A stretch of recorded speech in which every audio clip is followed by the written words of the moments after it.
नमस्कार। आप देख रहे हैं खबरों पर खुलासा। आज हम बात करने वाले हैं एनडीए गठबंधन की बैठक को लेकर। एनडीए गठबंधन में शामिल लगभग 25 पार्टियों के वरिष्ठ नेताओं ने आज दिल्ली में एक महत्वपूर्ण बैठक की और इस बैठक में महत्वपूर्ण 5 फैसले लिए गए जो सर्वसम्मति से लिए गए।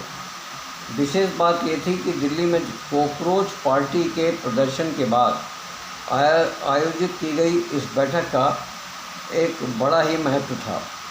इस बैठक में विशेष रूप से शामिल होने वालों में कांग्रेस पार्टी के राष्ट्रीय अध्यक्ष खड़गे, पूर्व राष्ट्रीय अध्यक्ष और नेता प्रतिपक्ष राहुल गांधी, समाजवादी पार्टी के राष्ट्रीय अध्यक्ष अखिलेश सिंह, बंगाल की पूर्व मुख्यमंत्री ममता बनर्जी,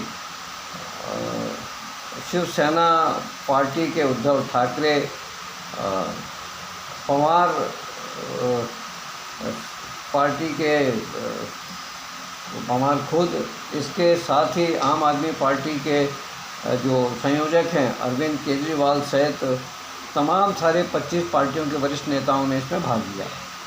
और ये तय किया गया कि अब हर 2 महीने में गठबंधन की बैठक होगी और अगली बैठक का जो एजेंडा है वो हैदराबाद के लिए तय किया गया और अगली बैठक में हैदराबाद में ये तमाम सारे नए फैसले लिए जाएंगे। अभी जो 5 फैसले लिए गए हैं उन फैसलों के मुताबिक संगठन जो है वो पेपर लीक मामले को लेकर पत्र जारी करेगा, आयोग से मिलेगा। उधर निर्वाचन आयोग में भी वो बात करेंगे और वहाँ भी मेल मुलाकात करेंगे। इसके साथ ही बहुत सारे संगठन ने जो फैसले लिए हैं उन पर वो अमल भी करेंगे। और कॉकरोच पार्टी के जन्म के बाद, कॉकरोच पार्टी के पहले विशाल और सफल प्रदर्शन के बाद एनडीए की ये जो बैठक हुई है बहुत महत्वपूर्ण बैठक है। निश्चित ही सत्ताधारी भारतीय जनता पार्टी के प्रधानमंत्री नरेंद्र मोदी और गृह मंत्री अमित शाह सहित तमाम सारे नेताओं की चिंताओं को कॉकरोच पार्टी के जो फाउंडर हैं, संयोजक हैं अभिजीत, उनने और उनके साथियों ने बढ़ाई दिया है। क्योंकि कॉकरोच पार्टी को देश के सुप्रीम कोर्ट के न्यायाधीशों का, बड़े कारोबारियों का, बड़े समाज सेविकों का और इसके साथ ही तमाम सारी राजनीतिक पार्टियों के बड़े नेताओं का समर्थन खुलकर मिल रहा है। युवा तो उनके साथ हैं ही, महिलाओं और अन्य लोगों का भी समर्थन उन्हें मिल रहा है। किसान यूनियन का समर्थन भी कॉकरोच पार्टी को मिल गया है। तो ऐसी स्थिति में अब इस प्रदर्शन के बाद एनडीए की ये बैठक अपने आप में बड़ा महत्व रखती है।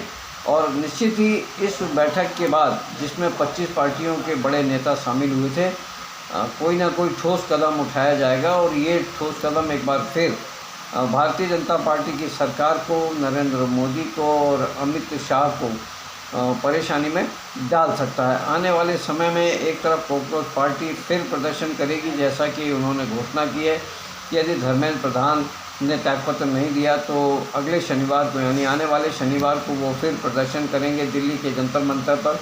और ये प्रदर्शन जंतर मंतर तक सीमित नहीं रहेगा, पूरे देश में किया जाएगा। तो वहीं दूसरी तरफ अब कांग्रेस भी अपने साथ आंदोलन करने को तैयार है। एनडीए अलग सभी दल मिलकर सरकार के खिलाफ प्रदर्शन करने और सरकार को घेरने की तैयारी में लगे हैं। और जो वर्षाकालीन सत्र होगा लोकसभा का और राज्यसभा का, उसमें भी सरकार को पूरी तरह से घेरने की योजना एनडीए गठबंधन ने बनाई है। अब इस मीटिंग के बाद निश्चित ही सत्ताधारी भारतीय जनता पार्टी के नेताओं में कोई ना कोई हलचल होगी, उनकी भी कोई बड़ी बैठक होगी और इस बैठक में लिए गए निर्णयों का काट उनके नेता ढूंढेंगे। और ये इस बैठक के बाद ये तमाम सारी खबरें अब मीडिया में चल रही हैं, आने वाले दिनों में भी चलेंगी। तो अब जब ये खबरें बाज़ार में हैं तो खबरों पर सवाल होना लाजमी है। खबरों पर सवाल के लिए मैं जय सिंह चौहान, भोपाल से।